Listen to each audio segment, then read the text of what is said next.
Voilà, donc on arrive à la fin de ce webinaire. Maintenant, je voudrais encore en quelques slides vous présenter les principes d'une cure détox en naturopathie. Alors, je reviens sur la précaution que je vous ai indiquée en début de webinaire, qui est qu'on ne se lance pas dans une cure détox comme ça, les yeux fermés. Il va falloir identifier ses points faibles. Donc, c'est ce que l'on appelle l'anamnèse en naturopathie, lors d'un entretien de naturopathie, hein. La plupart du temps, ça dure au moins 1 heure pour essayer de comprendre quels sont les organes qui sont bloqués et quels sont les organes prioritaires à débloquer. Donc, on y va vraiment avec précaution et en connaissance de cause. Une fois qu'on a identifié ces points faibles, on va pouvoir mettre en place un drainage personnalisé. Donc, la plupart du temps, ce que l'on fait, c'est qu'on commence par une cure de détoxination, donc où on va éliminer nos toxines. Après, une cure de revitalisation. Pourquoi? Parce que souvent, quand on élimine les toxines, on élimine aussi des minéraux, des oligo-éléments, des vitamines. Et il va falloir enfin les vitamines non, mais il va falloir qu'on se revitalise, donc on rapporte à nouveau des oligo-éléments et des minéraux. Et puis, donc, il est coutume de dire qu'on a une troisième phase qui est la stabilisation après de la cure, qui va permettre d'asseoir toutes les bonnes habitudes et la bonne hygiène qu'on a mis en place. Alors bien sûr, hein, l'idéal, c'est d'avoir une bonne hygiène de vie toute l'année, à la fois sur le côté alimentaire, mais aussi sur la gestion du sommeil, du stress et sur l'activité physique, qui vous permettront de limiter en fait le recours à une cure détox en cas d'organes d'élimination bloqués. On peut faire une cure détox simplement pour un mieux-être et dans un principe de précaution et d'économie de nos organes d'élimination. Mais il n'est pas forcément indispensable de faire une cure détox juste parce qu'on a un problème. On peut le faire aussi en prévention. Et ce, bien entendu, si on a une bonne hygiène de vie toute l'année. Alors, quelques petites exceptions, tout ce qui est pathologie particulièrement grave, pathologie lourde de type cancer, les cas de fatigue extrême au niveau physique ou psychologique, où là, on va d'abord revitaliser l'organisme et le nettoyer ensuite, puisqu'on ne souhaite pas fatiguer encore plus l'organisme en le nettoyant alors qu'il est déjà très faible. Alors, comment on va s'y prendre? Donc, comme je vous disais, ça se fait au cas par cas et en fonction des besoins. La plupart du temps, ce que l'on fait, c'est on fait un drainage par organe d'élimination, et on ne va pas faire tous les organes d'élimination à la fois, sinon c'est trop fatigant pour l'organisme. On en profite pour travailler sur le côté physique et psychologique, c'est-à-dire qu'on va essayer de faire des cures de sommeil, de relaxation, de méditation. On peut faire des massages qui permettent là aussi d'éliminer les toxines. Pourquoi pas partir, c'est-à-dire quitter son lieu quotidien d'encrassement, d'intoxication, et donc essayer de se détoxifier en partant de son lieu habituel de vie. Évidemment, pendant cette cure, on va limiter le recours au tabac et à tous les autres polluants externes auxquels on pourrait être soumis le reste de l'année. Là aussi, ça semble simple, mais pendant une cure détox, on va essayer de limiter au maximum son recours aux ondes, donc à tous les écrans.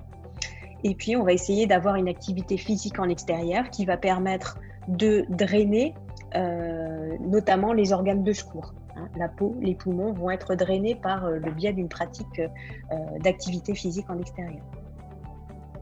Alors, les principes alimentaires pendant une cure détox, on a recours à des fruits, des légumes, mais aussi des tisanes, des bons acides gras, des graines de lin pour travailler sur les intestins, des graines germées par leur richesse en vitamines et en minéraux. On peut pratiquer un régime dissocié de type donc protéines et féculents qu'on ne va pas manger au même moment. Donc, par exemple, on va manger des protéines animales le midi et on va manger les féculents le soir. Donc, le midi, ce sera par exemple un poisson avec des légumes et non pas un poisson avec du riz. Et puis le soir, on va manger par exemple des lentilles avec des légumes là aussi. Donc, c'est ce que l'on appelle le régime dissocié. On peut pratiquer également des monodiètes, donc par exemple les monodiètes de riz chez les personnes qui sont particulièrement sous-vitalisées. Là, c'est des choses qui peuvent être intéressantes, hein, le monodiète de riz. La monodiète de raisin qu'on pratique traditionnellement plutôt à l'automne. Monodiète de pommes, particulièrement pommes cuites pour tous les problèmes de peau, très intéressant. Le jeûne intermittent, donc le 8-16, c'est-à-dire qu'on met son système digestif au repos pendant 16 heures et on pratique la prise alimentaire pendant seulement 8 heures. Alors évidemment, il s'agit de faire une prise alimentaire raisonnée, mais l'idée, c'est de sauter un repas, hein, si on comprend bien, si on lit entre les lignes, soit le dîner, soit le petit déjeuner. La plupart du temps, c'est ce qui est fait. Moi, je recommande de sauter plutôt le dîner si on y arrive.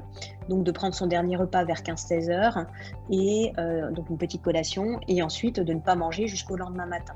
Donc là, c'est très intéressant. C'est quelque chose que l'on peut pratiquer très régulièrement. Il y a peu de contre-indications et c'est très bien toléré.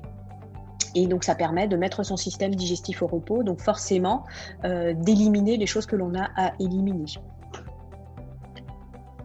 Alors le jeûne, je ne vais pas m'étendre là-dessus parce que ce sera un sujet à part entière. Le seul conseil que je peux vous donner, c'est de ne pas vous lancer sans bien connaître, hein, le jeûne. Il faut vraiment se faire accompagner pour le pratiquer proprement. Donc se faire accompagner par un bouquin, hein, tout simplement, ou se faire accompagner par quelqu'un qui sait, qui connaît en fait les différentes phases dans le jeûne. Et puis bien sûr, quand on pratique une cure détox, ça peut être tout simplement d'adopter une alimentation hypotoxique.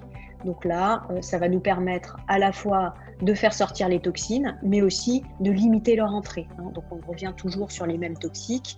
Donc on va limiter tout ce qui est stimulant, excitant, alcool. On essaye d'avoir une alimentation bio ou assimilée, hein, pas forcément bio.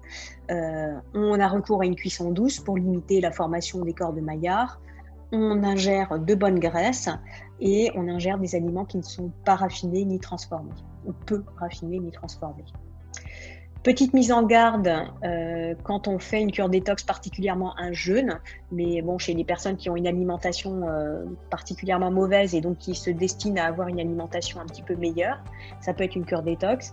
Il peut apparaître ce que l'on appelle la crise curative au début, hein, c'est-à-dire qu'en fait, il y a un relargage très important des déchets. Il peut y avoir apparition de boutons, de migraines, de maux de ventre, c'est normal.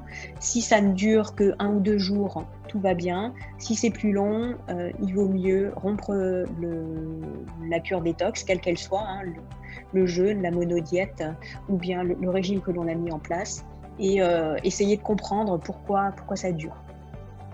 Donc on peut démarrer une cure de manière progressive. La durée, évidemment, ça dépend vraiment de ce que vous recherchez et du niveau d'encrassement où sont vos organes. Ça peut durer de 1 jour à plusieurs semaines, de 1 à plusieurs fois par an, c'est très très variable.